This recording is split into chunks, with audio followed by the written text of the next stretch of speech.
अब हम उद्धव प्रसंग का 8वां पद पढ़ते हैं। चलिए देखा जाए। धाई जीत तीत तय विदाई हेत उद्धव की, गोपी भरी आरती संभारती न सांसुरी।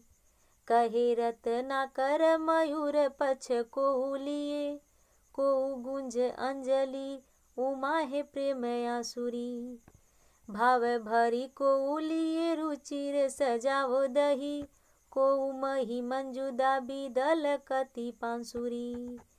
पीट पीत पट नंद जसुमती नवनीत दयो, कीरति कुमारी सुर बारी दई बांसुरी। इस पद में यही बताया गया है कि जब उद्धव ब्रज से मथुरा वापस लौटने लगे तो राधा, यशोदा, नंद बाबा और सारी गोपियाँ श्री कृष्ण को देने के लिए विभिन्न उपहार लेकर आई हैं। इसी का वर्णन इसमें मिलेगा आपको। चलिए देखते हैं। इसमें कहा गया है कि धाई जित तित तय विदाई हेत उद्धव की, यानी कि जित तित माने होता है इधर उधर, धाई यानी कि दौड़ना, विदाई हेत विदाई के समय, यानी विदाई उद्धव जी का जब होने जा रहा है, यानी कि उद्धव जी अब मथुरा जा रहे हैं, ब्रज से वापस मथुरा जा रहे हैं, तो इधर उधर सब लोग दौड़ने लगे। गोपी भरी आरती संभारती न सासुरी, और गोपियाँ जो हैं, आरती का अर्थ होता है दुख, संभारती मैंने संभाल रही हैं, सासुरी मतलब होता है सांस, और गोपियाँ जो हैं दुख के कारण अपने सांस को किसी तरह से संभाल रहे हैं, यानी कि बहुत ही व्याकुल हैं, बहुत ही दुखी हैं, और वह ठीक से सांस भी नहीं ले पा रही, इतनी दुखी हैं। कौन? गोपियाँ और सब लोग हैं।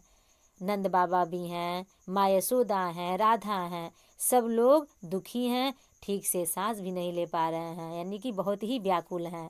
फिर नीचे देखा जाए, कहा गया कहे रत्नाकर मयू पछ को लिए। रत्नाकर जी कहते हैं, कभी कहते हैं कि कोई गोपी मयूर, यानी कोई है जो मयूर पंख को ला रहा है देने के लिए। को गुंज अंजलि उमा है प्रेम आसुरी, और कोई जो है प्रेम से भरे हुए गुंज अंजलि का अर्थ होता है एक घुंघची, शायद आप लोग नहीं जानते होंगे। घुंघची एक प्रकार का, समझ लीजिए कि वो वृक्ष ही है।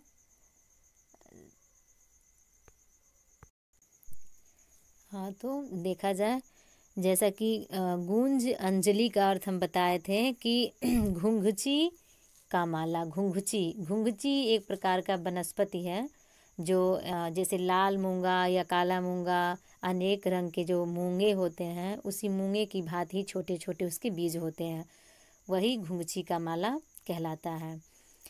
तो सबकी एक अलग अलग विशेषता है। लाल घुंघची का अलग ही विशेषता है, जिसे किसी व्यक्ति को वश में किया जा सके, और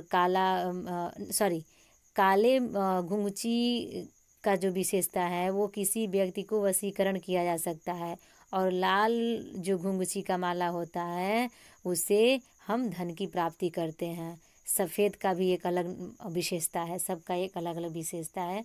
गुंज अंजलि यानी कि गुंज एक प्रकार का वनस्पति है, उसी के जो बीज होते हैं उसी का माला बनाकर कोई, यानी कि एक गोपी लाई है। चलिए आगे बढ़ते हैं।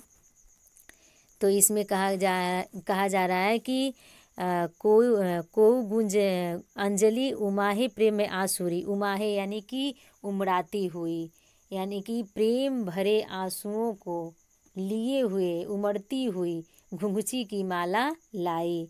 फिर बताया गया नीचे कि भाव भरी को लिए रुचिर सजाव दही। भाव से भरे हुए रुचिकर सजाव दही लाई, यानी कि सजी हुई दही लाई। सजाव दही का मतलब मलाईदार दही लाई। और कोई नीचे कहा गया है कि को मही मंजुदाबी दलकती पांसुरी। पांसुरी का अर्थ होता है पसलियाँ, यानी कि हड्डी। दलकत यानी कि दबाए हुए।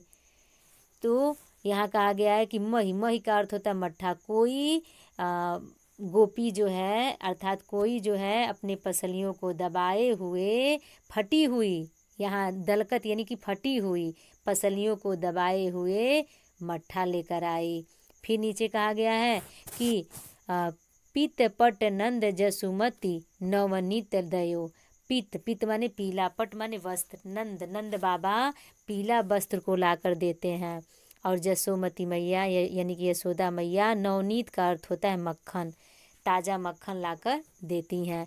किरति कुमति सूरबारी दई बांसुरी। किरति कुमति, किरति यानी कि राधा के पिताजी का नाम है कुमारी, कुमारी का अर्थ होता है बेटी या लड़की। किरत की पुत्री अर्थात राधा क्या करती हैं, सुरीली यानी कि सुरीले स्वर को निकालने वाली बांसुरी ला कर दी। पूरे पद का अर्थ देखा जाए तो इसमें यही कहा गया है कि जब उद्धव ब्रज से जाने लगे तो गोपियाँ अत्यंत व्याकुल हो गईं और उन्हें विदाई देने के लिए इधर उधर दौड़ने लगीं। उस समय वे इतनी दुखी थीं कि वे ठीक से सांस भी नहीं ले पा रही थीं। श्री कृष्ण को उपहार के रूप में देने के लिए उनमें से कोई गोपी मयूर पंख लेकर आई, कोई अपने नेत्रों में प्रेम के आंसू मड़ाती हुई घुंघची की माला लेकर आई प्रेम भाव से, और कोई जो है वो प्रेम भाव से स्वादिष्ट मलाईदार दही लेकर आई, और कोई है जो ताज़ा मक्खन लाई। और इसमें नंद बाबा जो हैं वो पीला यानी पीताम्बर देते हैं और यशोदा माँ मक्खन देती हैं, और राधा सुरीले स्वर को सुरीले स्वर वाली बांसुरी को लाकर देती हैं। तो इसमें यही है कि श्री कृष्ण के प्रेम में विह्वल उद्धव की विदाई से दुखी ब्रजवासियों की दशा का सजीव चित्रण किया गया है। चलिए आगे बढ़ते हैं।